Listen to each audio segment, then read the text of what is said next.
after Gaul, Britannia. July 2014. Beloved one, I have been relating how I remember my life 2,000 years ago.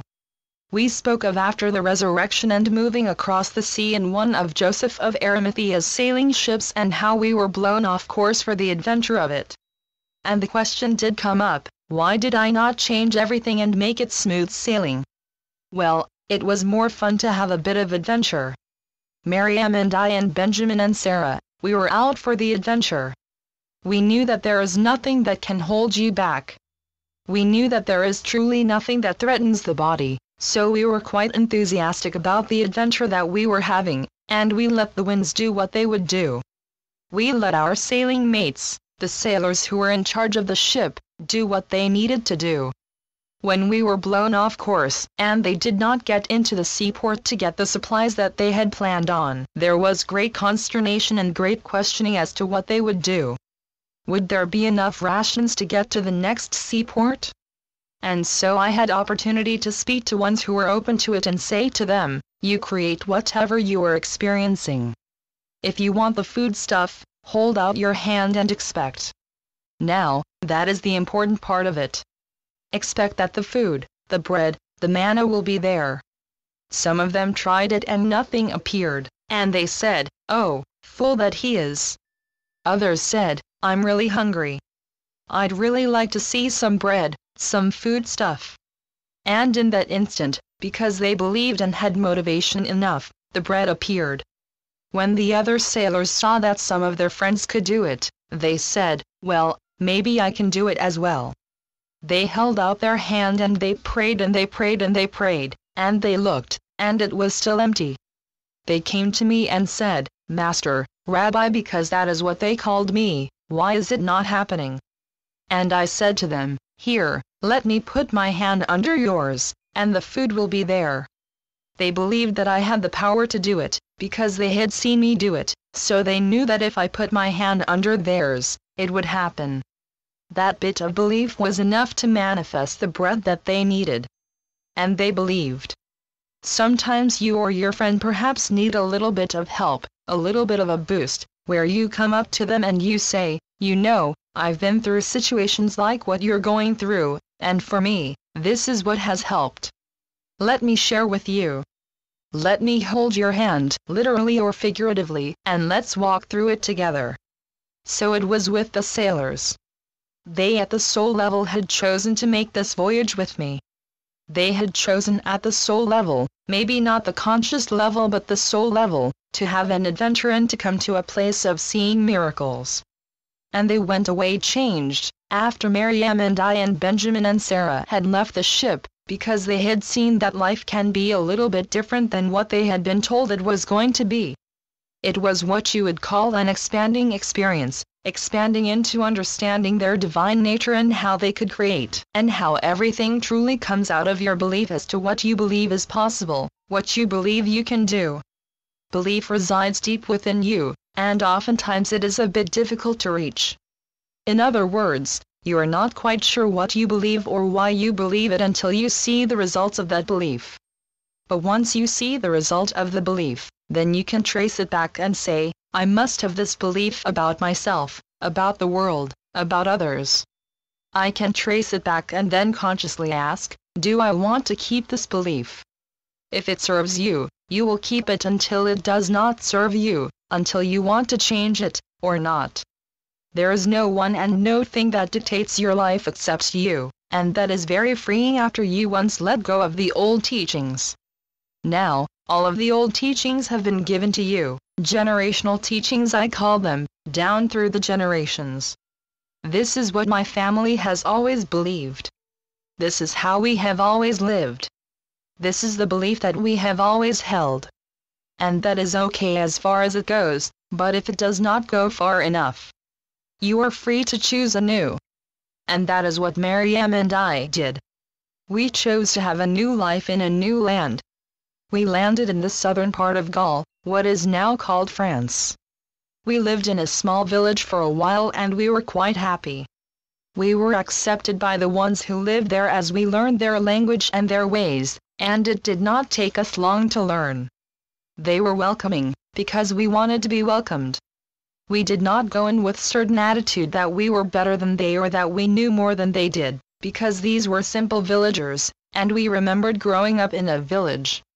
We remembered how it felt to be part of a family and to be part of a village where everyone was family, and so we took that understanding and applied it to the new friends we made. We lived amongst them for as long as was comfortable, but when it came to the place where they were aging and we still seemed to be in the prime of life, in our 30s perhaps, late 20s, early 30s, somewhere in there, we would move on. We would have relatives that we had to go visit.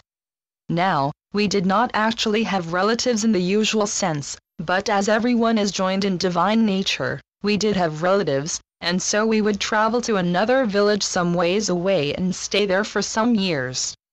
Ones have asked about our children. We did have the biological children, and I know that for some who have been brought up to believe that I was the very Son of God, which I am and you are, divine nature, the Christ nature, for some to believe that I knew woman would be unacceptable. But I did know Miriam, and I enjoyed knowing Miriam, and so there were biological children of our own, but more than that, there were oftentimes in the villages the ones whose mothers had the children without. Well, there was a father in the beginning, but he might not have stayed around for one reason or another, and so we would take in the ones who were homeless, because we always had a home to provide for other ones.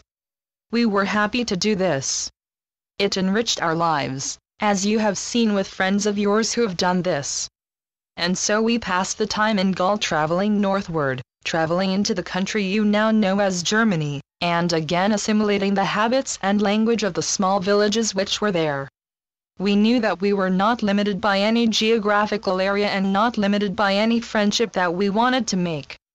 We were oftentimes taken in by the ones you would now call gypsies, the ones who were very easy with life and did not have to be rooted in a certain place, and they would travel different places for the adventure of it. They did not have to be in a certain village and to stay there all of their lives. In fact, that was not what they wanted to do. They wanted to see, experience, feel different things, and so they did, and we joined them oftentimes and traveled throughout the countries of what you now call Europe. It was a fun time. We enjoyed traveling, meeting new ones and sharing with them the love of the Father, Mother, God, Goddess, all that is, whatever you want to call the divine principle. And we did it without preaching. We just were. We just enjoyed companionship, as you do when you get together with your friends. After a certain number of years, we traveled to Britannia to see the tin mines that Uncle Joseph had. He was with us in spirit, although he had allowed the body to be released. He was very interested in how it all looked after a passage of a good bit of time. We associated with what you now know and call the Druids, who were the learned ones, the ones who had been handed down the information and the knowledge of how to read and write and how to keep up the religious mystical belief. Others in some of the outlying districts, the ones you would call the farmers or villagers, were not of the Druid class. It was a bit like the Essenes and the Essene teachings, in that the Druids had their belief system that was passed down generation to generation through the families. And there was worship and understanding of nature, a feeling of oneness with nature and a knowing that there was a higher principle at work in human life. They devoted their time and their studies to the teachings of oneness in their understanding of all of nature. There was for them a very sacred tree, the oak tree. Now, all of the trees that grew were sacred, but especially the oak. It was the symbol of life. So Miriam and I, and some of the children who traveled with us, lived with the Druids for a while. Now, Benjamin and Sarah, Catherine and Mary, Jacob and Michael, Susan and Rebecca, our own biological children, had grown up, but they had also asked of us, what's the secret to life? What's the secret to staying young? How do you do this? Some of them had aged a bit. Some of them, especially two of the girls, fell in love with village boys and decided to have a normal life. So they allowed themselves to age with the husband and with the children that they procreated. We spent many years with the Druids, with the different communities, and we understood the basic premise. It was for us a time of expansion, a time of sharing what we knew, what they knew, and finding common ground. Many of the Druids were very wise at a very deep level. They lived the human life, but they also knew how to extend life. Some of the Druid priests and priestesses allowed themselves to travel with us, because there were the Druidic communities in northern Gaul as well as Britannia, and the different communities had in some cases different emphasis as to belief system. After Britannia we traveled to what you now call the northern regions where ones were wearing fur, the animal fur. Knowing oneness with the animals. Again, this varied from village to village and community to community, but for most of the ones whom we met and interacted with, there was the belief and understanding of oneness of life in different forms. And you have tradition in this day and time of many of your peoples who will give thanks ahead of time for the deer that stands in the way of their error to give food and raiment. During the time we were living in Gaul, and when we traveled to Germania and the lands beyond there and up into Britannia and beyond, there was another aspect to our lives, a most wonderful aspect of knowing our space brothers. This is not a new thing. Some of your brothers and sisters are beginning to think that there might be life on other planets, other solar systems, other star systems somewhere. They are beginning to think there might be intelligence beyond just Holy Mother Earth. It is good that they are beginning to think that. It is expansion on their part. We knew, because we had experience in what you call space and space travel, we knew that we have brothers and sisters, although there might not be gender as you know it, in space beyond Holy Mother Earth. And so during this time there were opportunities to have discourse with what you call the ETs, the extraterrestrials off of Holy Mother Earth, and to know the love and communications with more than just what we could see with the physical eyes, although some of the space brothers and sisters would make themselves known to us in physical form, even if the form was not human. It did not need to be, because if they had been adapting to another planet, perhaps the form would be different, and most often it was. But the divine nature is the same. And so there was, again, a oneness that we knew. That is why I speak to you so often that there is no separation. There is only oneness with all life in any form anywhere. And any of the different forms are not to be feared. They are not to be threatening. If a form comes to you, if you want to invite a form from another solar system, an ET, and if you believe that this can be, it will be for you. It may be at first a bit of a surprise, but then very quickly you will take the deep breath, and you will say, "Welcome, brother or sister, welcome, welcome," 2 words, and you will be most happy to share in a knowing that you have come and they have come from the same divine nature. Now, I know that expands the usual belief system held at this time, but you are ready for it, you are asking for it, you are wanting to know, what more is there to me as the divine nature? And so as you ask the question, the answer will be given. It will come to you. And when it comes to you, it is not something to be feared. It is something to be welcomed.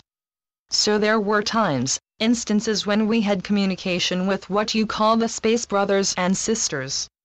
That is leading up to my telling you that even now I am commander of a spaceship. I have a name that ones have assigned to me, I did not choose it, but it has been assigned to me. Human beings love to categorize everything, put things into categories and label them so that it is easier to deal with them, understand them, and to itemize these categories from time to time.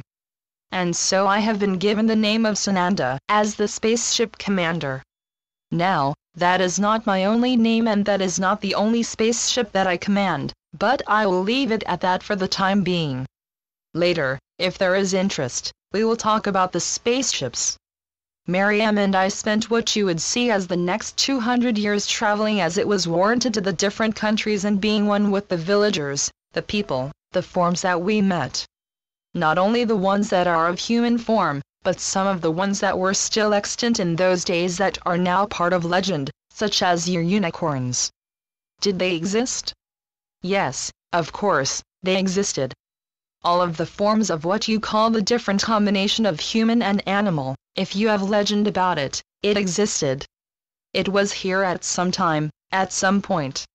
And so we had experience with many different forms. It does expand the mind a bit, does it not? And it did for us. We knew that it was possible. We knew that we were calling forth the legends, the same as you have called them forth. We will continue the story the next time we meet. I am hoping that you are finding it interesting. It was definitely a very interesting period of time for Miriam and me. So be it. Yeshua ben Joseph, Jesus. In expression through Judith. www.oakbridge.org